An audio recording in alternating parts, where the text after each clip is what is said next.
Deere? Yes. My sister gave us this. She was going to use it in her house, and then she didn't. So we mounted that today. It looks like it might be kind of cool if this stuff doesn't fall out. It's neat. And then I hung this.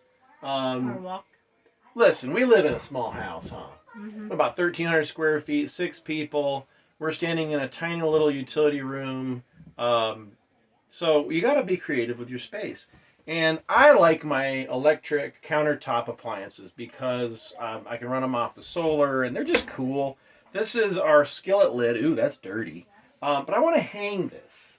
And I'm thinking I could hang it right here. The stud line is right here.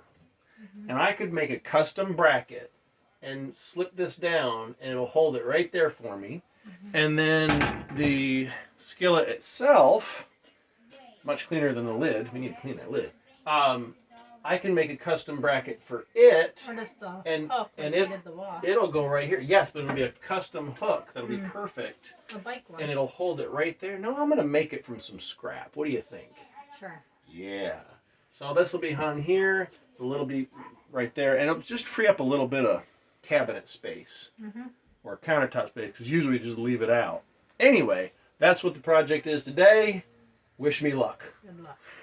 So I've got this old John Deere baler PTO cover, and I'm just going to use, it's already got a nice bend in it, so I'm going to use this for my griddle holder, or skillet holder, and so I'm just going to make a couple of marks on here to know generally where I want to make my cuts. I do have my safety glasses on today, the ones that wrap around, these sparks fly around, the wind kicks up, they go around the other glasses.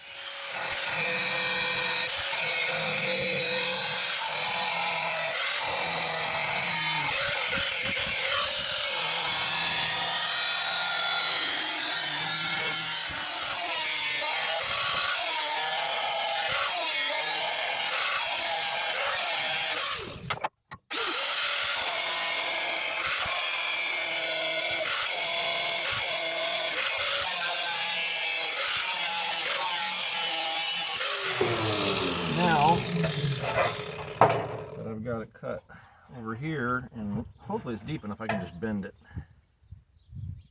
Nice and warm. There we go. Okay, so I'm looking at this thing now and I'm trying to think, do I want it to hang from above or do I want to make it like a hidden?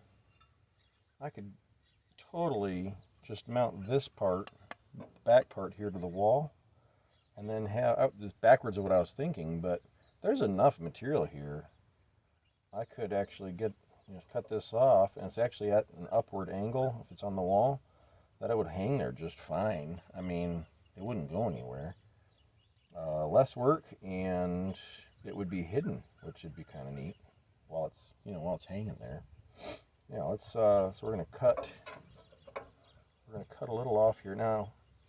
What I could do, I don't want to get too fancy. So yeah, let's just cut. It's just this little piece is going to fit through there. That's all. It'll be real simple, actually. Doesn't have to go all the way up either. So it's going to just cut these ends off here. Little triangles. The rest of it could stay. I mean, if you wanted to. I mean, it's no big deal. So a nice John Deere green will be showing with some patina, unless I want to do something about that. The wife probably would, but I think it's kind of cool if that was just showing, Anyway, let's get to it. We can get some clamps. That might be a good idea.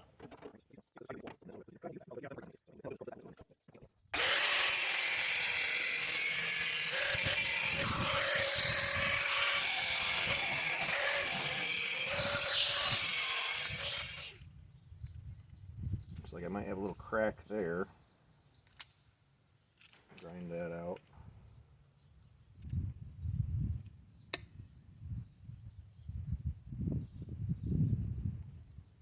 It's thin enough steel I can do this, and it doesn't have to be super strong just to hold up a skillet. Now let's see. There's your wall. Oh, Oh man, that is so much better already. Close that gap way up. So, it's actually pretty symmetrical. I mean, you know, ish. See if I can curve those a little more without breaking anything. Although that looks pretty good. That'd do the trick. And then what I can do is just the little lip here, I can curl that up to really hold it so it doesn't fall off if, you know, the door slams somewhere, vibrates it off or something. So a little more curl, and then a lip on the end.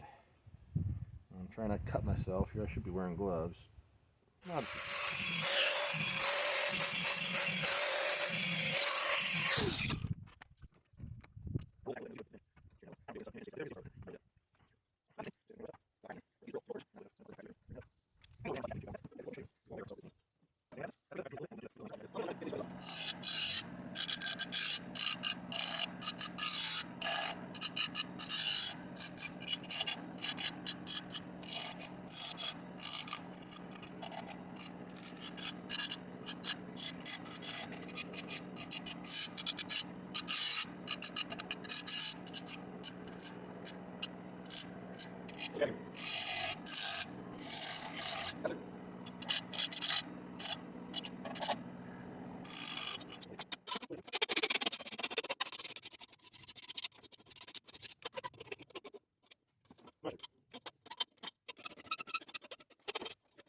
Now I want to keep the patina as much as I can. Any flaking paint, you might want to take some of that off. These are barely. I'm going to leave that. And then it's dirty, but I don't want to like scuff it too much. So I'm just going to use some parts cleaner that I had laying around just to knock any grease or whatever. It's going to be inside anyway. I really wouldn't have to put anything on it. Start from the top, bottom. This is actually still drying a little bit.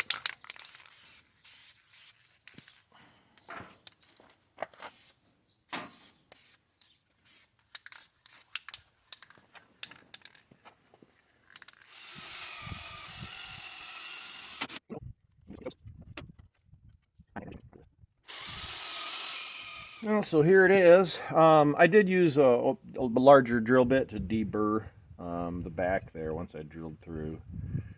But PTO cover steel reused for a mount for an electric skillet. Let's go get this thing put on the wall. We're back in the laundry / pantry whatever utility room, and here it is, mounted on the wall, ready to go. Just used a couple of screws I had laying around, and here is our electric griddle. Skillet. Pardon me. And you can see, if I could actually focus this in the right spot, that little hook on the top totally works. And it orients straight up and down. If you can see that, it's straight up and down. And even if you get a little vibration, that ain't going anywhere. There you have it, a John Deere electric skillet holder. Have a good one. I swear I didn't forget about the top, the cover. If you put it upside down in there and then hanging against the wall, it just sticks out the bottom a little bit. It holds. And I did the hit the wall test and it didn't do anything, so it can hold it there. Cool.